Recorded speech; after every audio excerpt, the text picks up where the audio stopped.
Hello out there. It's week 11 of the NFL season, which means it's week 11 of the MCC season, which means it's the week 11 edition of the MCC News. I am your host, five-time MCC champion, Alan Morrow. It's been a busy week here in the MCC. We just had our trade deadline, big week of matchups last week. Now, let's get to it. First up, the Week 10 rewind. High points. Schrader wins high points for the first time this year. He won high points with a total of 143.78 points. So congratulations, Schrader. It's a big payout for you with that win. Low points. Adam finds himself with low points for the first time this year with a score of 76.7. Surprisingly, he's been a basement dweller basically all season long, but it's the first time with low points because he's actually been a high-scoring team that's just been unfortunate with his losing matchups. Closest matchup. A lot of controversy on this close matchup. Gabe beat Doug by a total of 2.86 points. Why is there a lot of controversy on this? Doug left a kicker that was marked out in his starting lineup. The Washington kicker he had in there, he was out, didn't play. Doug didn't see it. Therefore, he didn't get any points from his kicker. I believe if he would have picked up any other kicker in waivers, there's only been one or maybe even two kickers that wouldn't have won him this week. And that would have been, and this game was a huge result for Gabe that might have shook up the rest of the future of the MCC here. The biggest blowout. Schrader, high points, blowing out low points of Adam. This is actually the second time this has happened this season. But Schrader won by 67.08 points. Biggest blowout of the season so far. Previously, it was Jeremy's win over myself in week 3, about 59, just under 60 points, 59.76. So congratulations, Schrader. Way to overtake Jeremy for the biggest blowout of the season. Now, next up, only if I had a different schedule, our commissioner, Will, with a score of 105.86, would have beaten 8 other teams. But sadly, he didn't play any of those teams, so he got the loss on the week. This is the second time he's been the winner of this category, with another hard season for the commissioner. Just a lot of bad breaks there. Now the next up would be last week's matchups of the week. Now this is a recap of the matchups of the week that we have never done here on the MCC, but we talked about last week how important these 3 games were because they were all three 3-win teams playing against 5-win teams, and that if all 3 of those 3-win teams won, it would have really jumbled up the standings, would have had a lot of ramifications for the trade line. But all 3 of the 3-win teams lost. So Tyra, Jim, and Schrader all became 6-4, while Adam, Jeremy, and Will all became 7-3. And you'll see some results on our trade deadline recap here coming up. But it was a big week. It's really sad to see Tyra, Jim, and Schrader all come out with W's with someone who's 5-5 just on the outside looking into the playoff matchup.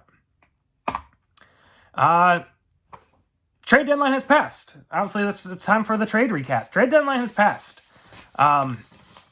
When the week leading up to the trade deadline, last week we did mention one quick trade before the MCC News aired between myself and Schrader. That one kind of gets rolled in because it was part of that last week leading up to the trade deadline. We had 9 trades in total. 1 a week before, we had 2 the day before the deadline, and 6 on deadline day. That was, I think that's by far our most on a deadline day. Last year, we'll go into some of the numbers like that, get more next week perhaps, but last year I think we only had a couple on deadline day because everyone did the work in the days leading up to the deadline day.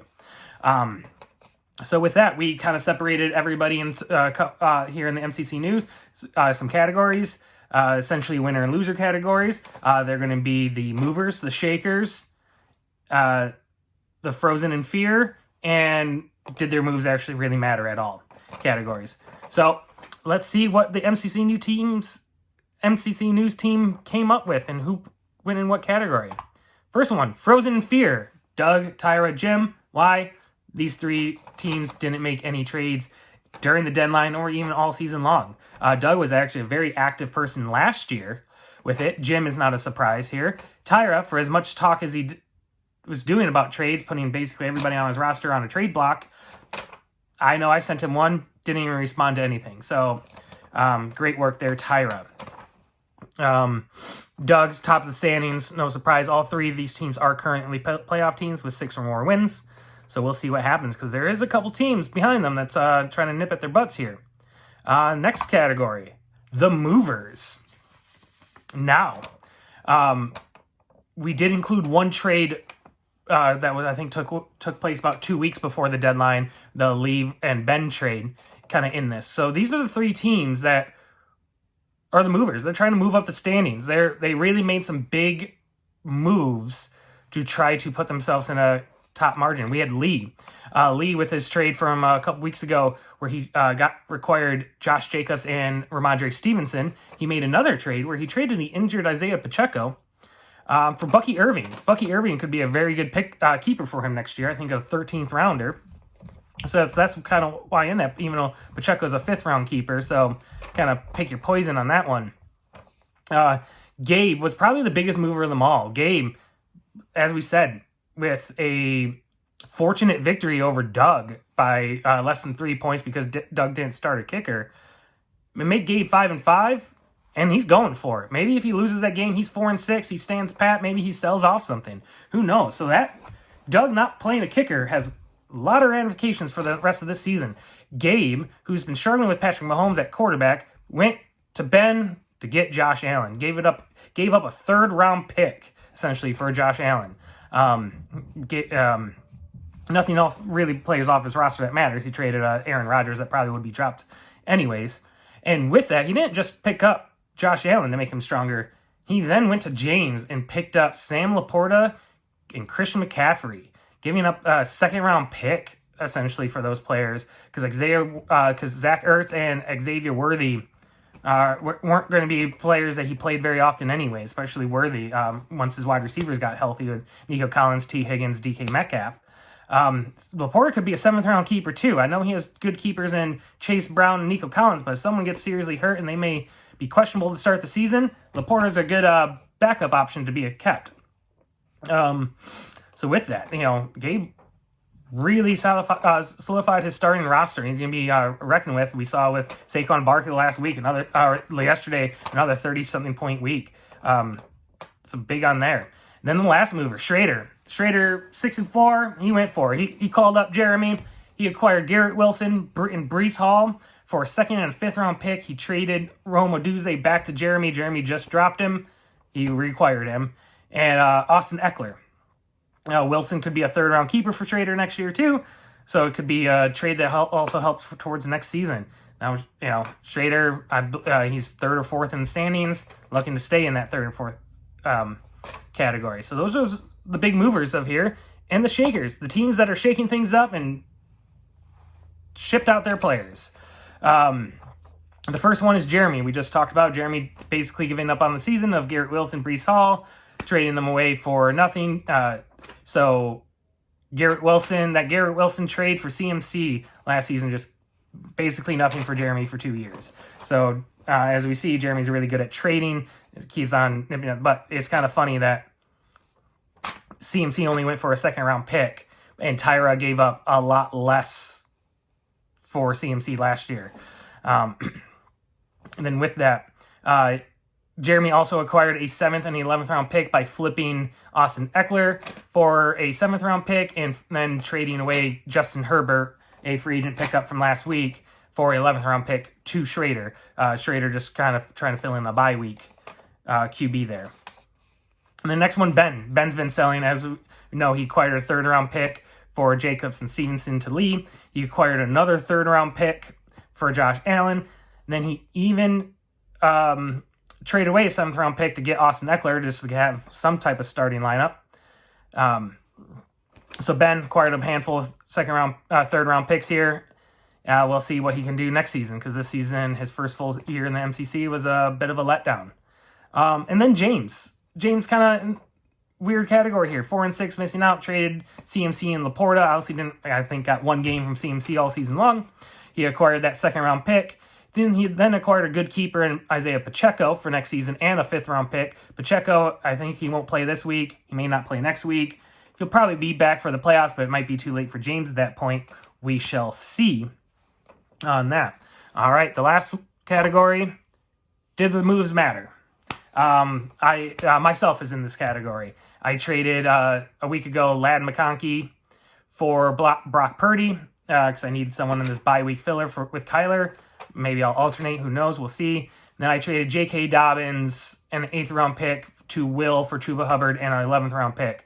Chuba's been a little better than J.K. Dobbins as of late. I like Chuba's playoff schedule more than J.K. Dobbins. We shall see. It could be a wash at the end of the day. Kind of the same thing with Will. Talking about the Chuba and Dobbins trade. It doesn't really move the needle maybe for us all that much. It's just kind of I'm taking a bigger gamble that Chuba might perform a little better than J.K. Dobbins. And then Will did get a 2nd round pick for A.J. Brown. He sold off A.J. Brown to what contender, you say? You might ask? To Adam, not even a contender. Adam is not even a keeper. It was a very shocking trade in the MCC world. But Adam's going for it. 3-7, he needs a couple victories. Sadly, he didn't get a really good performance out of A.J. Brown yesterday. So we shall see. Losing this week could truly, I think, maybe mathematically, I haven't really done it, but could mathematically really eliminate Adam. So we shall see if that move matters at all for him. I'm sure he'll miss that 2nd round pick come late August. All right, last thing, Tyra's Fab Thoughts. Weird Fab Week. We had 7 new waiver claims on Wednesday. We had 4 on Thursday and then another one today. So we did have 12 total this week thus far. The biggest one would be Estimate went to Will for $30. They had a couple other bids. I had a $12 bid that lost. Ben had a $10 bid that lost. With that, the Texans defense went to myself for $7. With a couple other bids, Jeremy had a $5 bid, and then Will and Jim had $2 bids, all lost, obviously.